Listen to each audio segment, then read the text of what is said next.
So we're going to be talking to Krystal Ball? Yeah, who's great. She's done some really great monologues on her show Rising, which is on Hill TV. She's done some great monologues about MSNBC, about Russiagate. She's talked about the Bernie Bro narrative. She talked about media bias. She ran for Congress in 2010.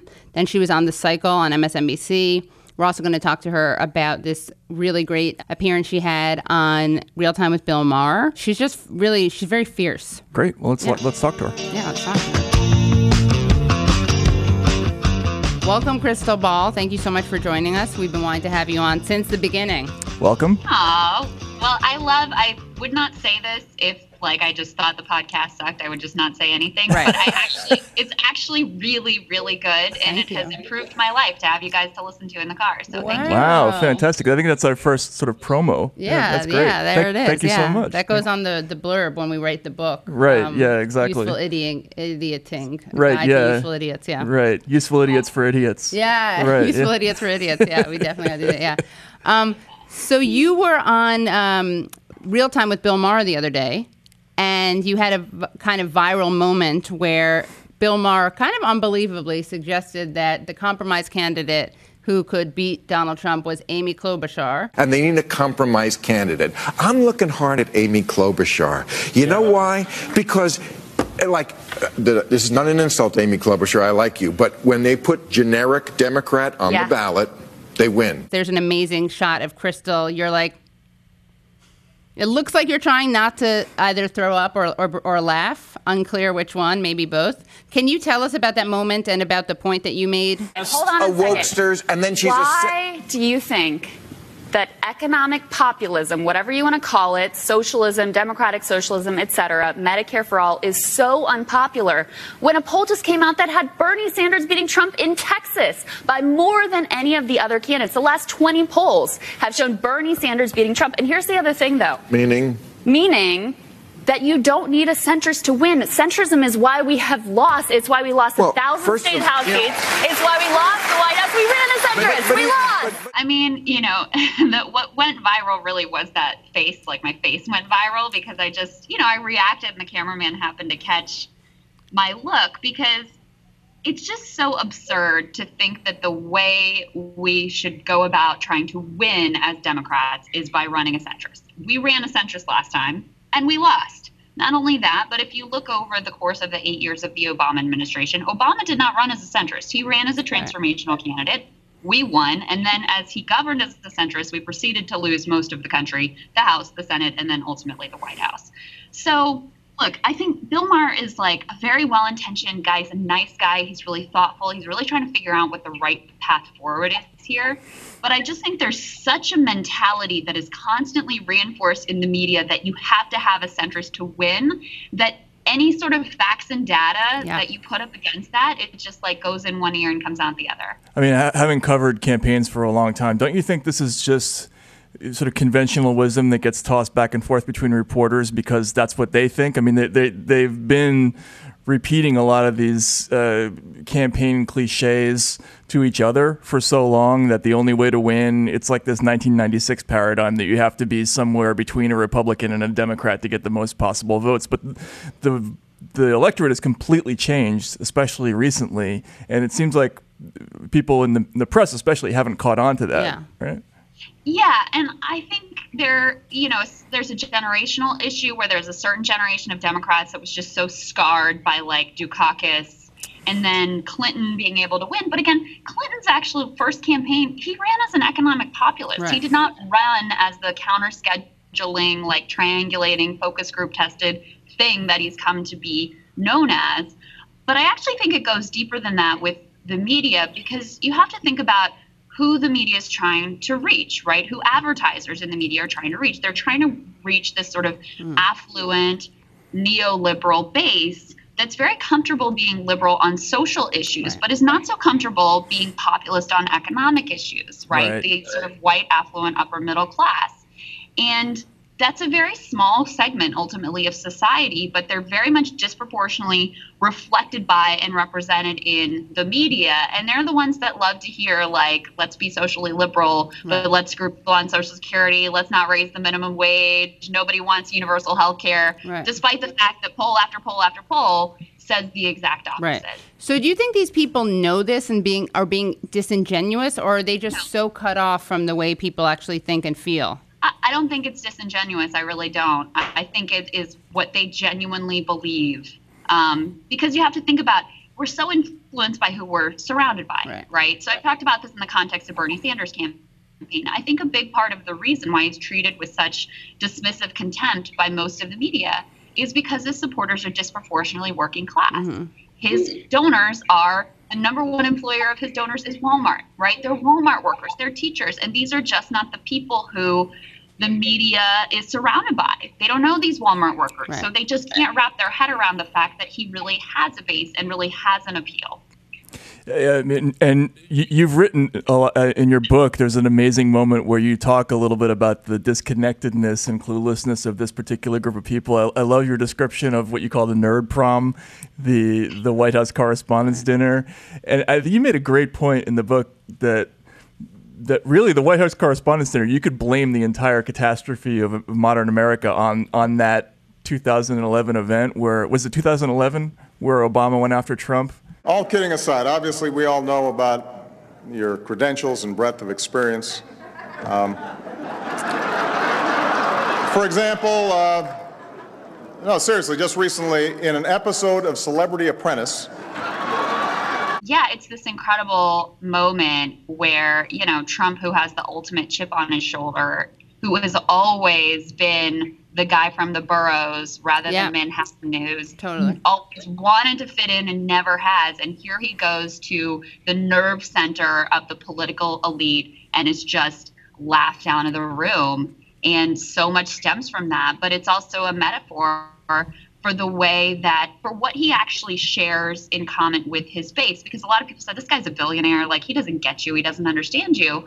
But they saw themselves in him because they saw another guy who'd been viewed with contempt by the elites in the country. And the reality is, and this is not, this is a bipartisan sentiment. The Democrats, it's not just a Republican thing. They really have looked at the working class, the multiracial working class, in this paternalistic, condescending, contempt-filled way. People always talk about how Donald Trump and his base, they don't have anything naturally in common. He's a billionaire and all that. But as you point out, what they do have in common is disdain for that particular group of people, right? Like the people who are walking on the red carpet into the White House Correspondents' Ball. And I think that was great, the way you put that in the book. Michelle Wolf at the White House Correspondents' Dinner, I don't know if you saw that, but she kind of made a similar argument about how these people help create Trump in some ways. In fact, she said at one point, do you guys have a crush on Trump? Because you're obsessed with him. You won't stop talking about him. Well, I think that's right, because it's you're either ignoring the sort of multiracial working class of the country entirely, or you're treating them as like some anthropological study. Right? It's never like, coverage is about you, for you. It's like, look at these exotic creatures, or it's contempt, or it's completely invisible. And how did your biography affect the way that you view these things? Speaking of talking about something like it's an anthropological study, but I mean, I'm in this car talking to you because I still live in my hometown in rural Virginia, where there is really no broadband access. So, I grew up in red America. I still live in a town in Virginia that is overwhelmingly Trump supporting. But the part of my life that was most influential for me politically was when I was in my early 20s. I moved to this industrial Midwestern town in Ohio. It's called East Liverpool, Ohio. And it used to be known as the pottery capital of the world. All the dishes and plates in the world were made there, pretty much. That all went overseas to China in the 50s. But there was a steel mill in the next town over with thousands and thousands of good middle-class union jobs. Well, that went away in the 80s. And so now the town is known best for a picture that went viral of, two adults who had OD'd in the front seat with a toddler strapped into a car seat in the back. Just a horrifying image. And I don't want to paint too negative of a picture. I loved living there. I still go back there. I still have many dear friends and neighbors there. But it was my first time living in a town that had seen that kind of complete economic destruction, right? Destruction really wrought by a bipartisan consensus around free trade and corporatism. And as I went up and down the Ohio River there, every single town, it was the same story. So that's really what has sort of informed my politics. You know, I feel like I have one foot in a green room in New York and one foot in the industrial Midwest and one foot in Kentucky, where I also lived for a number of years. Tripod. So I kind of have lived in both worlds and can see where people come from. One thing that I think people miss as part of this is the difference between economic progressivism and cultural progressivism. Economic progressivism is really not a problem anywhere in the country. I think the social issues are actually more challenging, and the Democratic Party over the years has actually gotten that exactly backward. They've led with the kind of liberal cultural signaling rather than the economic issues, the progressive populist economic issues that are popular essentially everywhere you go in the country. And you can lead with those and then kind of like reach people on both of those issues, I think, more than the other way around. It's about the emphasis. That's exactly right. What do you think about the Working Families Party endorsing Elizabeth Warren this week? It's a little baffling. It was a little strange how they rolled it out, right?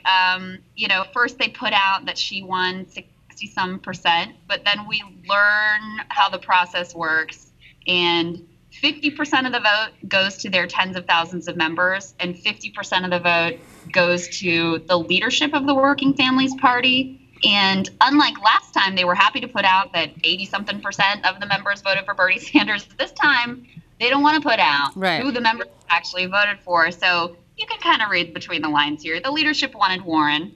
They're hedging their political bets. They think she's on the rise. They think she's the one that can sort of be the consensus candidate. The membership is either torn or outright supported Sanders. So, you know, the other piece of this is, whatever you think of Bernie Sanders, he is the candidate who has most consistently actually had a multiracial working class base. Right. And Elizabeth Warren has a very different coalition. The more affluent you are, the more likely you are to support Elizabeth Warren. The more highly educated, the more likely you are to support Elizabeth Warren. So it's a little strange, frankly, to see a party that calls itself the Working Families Party not backing the candidate that it's actually backed by working families. Yeah, it should be like the Working Family Leaders Party, leadership party. Exactly. They should have it's superdelegates. That's basically what they do. They're like, well, we have our own version of superdelegates, and we're going to decide ultimately. Certainly what it looks like. But I thought Bernie's supporters were all straight white dudes and Bernie bros. Yeah, and you know, Warren had a diverse like rainbow coalition of intersectionality and stuff. But yeah. Have you seen people? She does have her gender pronouns in her Twitter bio. Nothing wrong with that. Oh, really? I didn't know that. Yeah. She, her? Oh, cool. All right. Yeah. No, I mean, look, never talked about in the media is the fact that the strongest candidate with Latinos is Bernie Sanders. Right. Never talked about. You got that in on real time, which is great. Thank God. Yeah.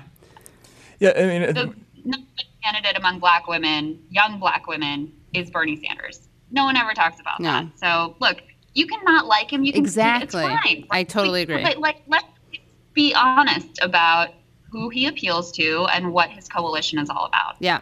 And how he polls against Trump. Again, you can dislike the guy. I like Nader. He was not a good candidate. He was not a good campaigner.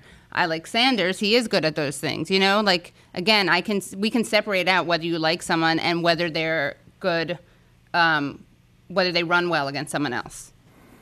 Exactly. Yeah. And the polling that shows Joe Biden doing well against Trump is taken very seriously. Right. And the polling, all of the same polling that shows Bernie also doing equally well against Trump is just 100% dismissed. Yeah. It's just it's too early for polls, or you can't rely on polls, or that's what they said in 2016. And yeah.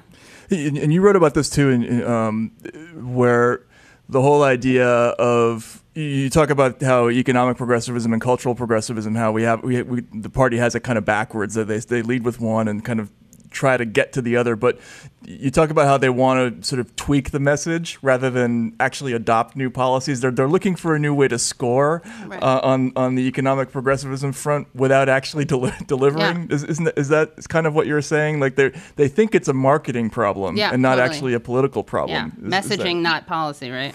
Yes, that's exactly right. And I don't know how many rooms you sat in but I sat in a lot of rooms after the 2016 election where there was a lot of discussion about how we rebrand the party. Right. Right.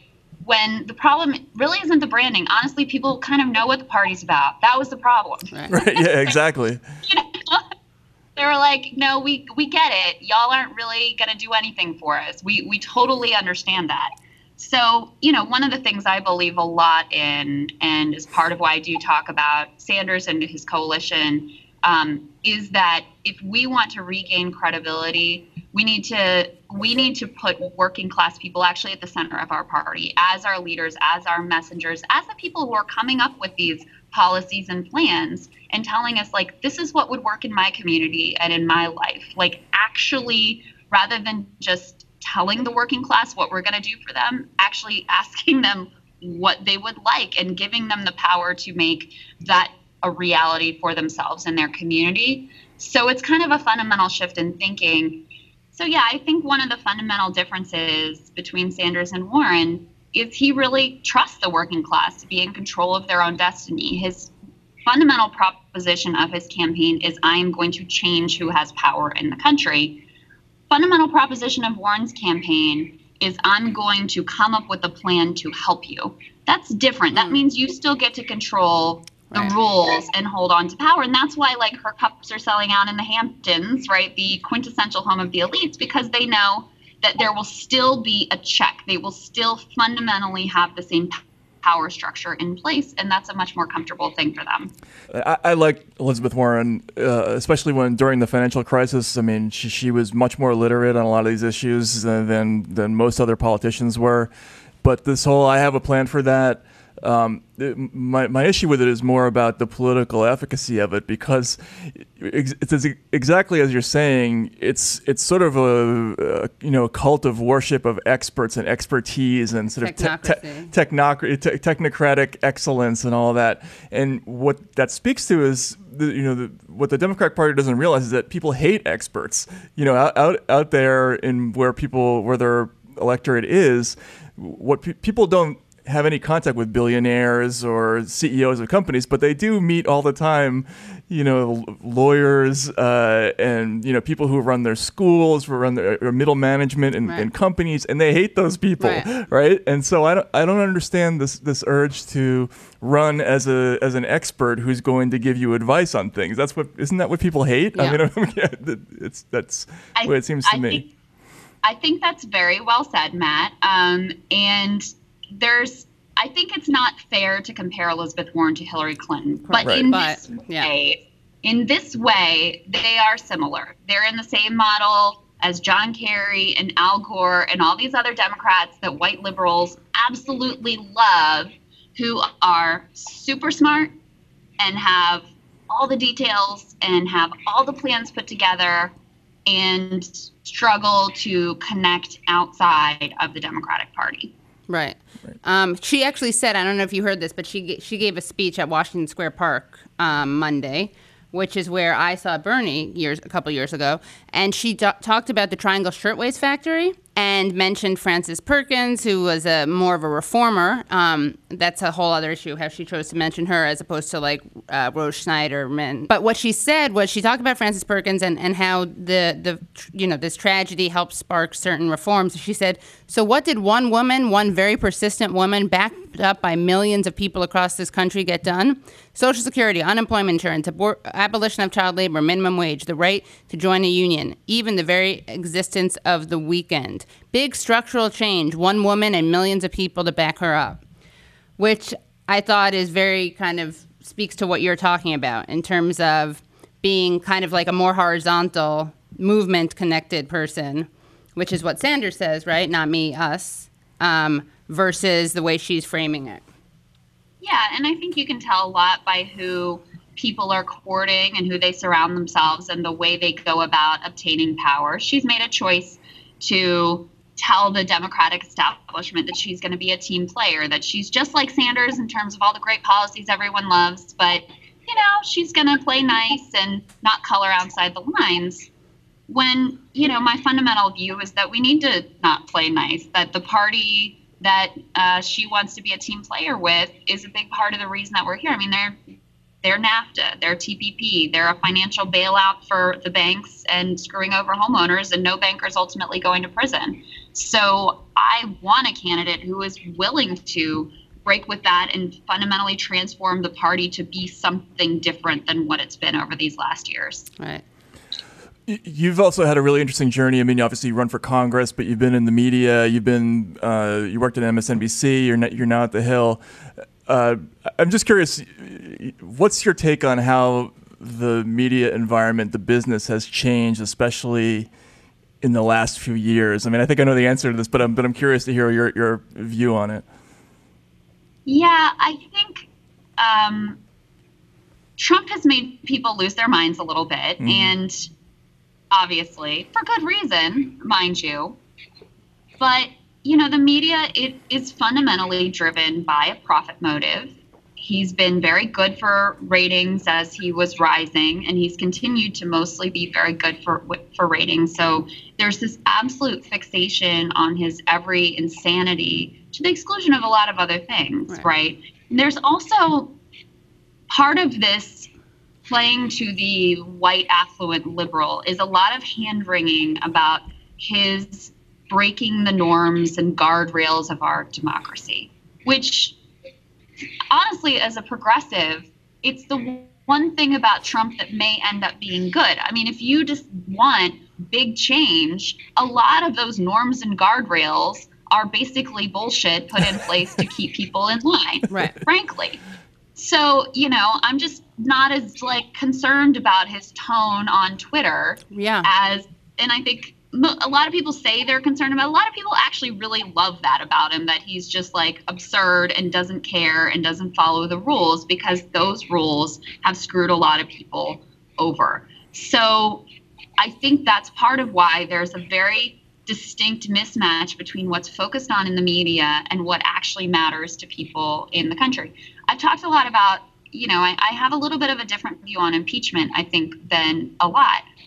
I think if you're going to pursue impeachment, which I honestly think at this point the Democrats have waited too long and dicked around and it's too late, but if you're going to do it, people think DC is all corrupt. Yes, Trump is more brazen with it, but they're not impressed that his corruption is fundamentally different than all the rest of these people. Right. So it's not the corruption. They don't care what he said to Corey Lewandowski about Jeff Sessions in the Oval Office about Jim Comey. It's not some process thing on obstruction of justice. Go after him for the actual harm, right? The Muslim ban, institutionalized cruelty at the border, right? Helping to inspire and encourage a domestic terrorist movement. If you want to go after him, those are the things, that's at least a starting place to focus on, rather than the type of stories that are important. I'm not saying they're not, but are the utter fixation of most of the media to the exclusion of almost everything else. Yeah. And do you want to talk at all about two things? GM, the GM strike. Also, you had a great monologue about the way that media nudging works and how you're encouraged to tell certain stories and not tell certain stories.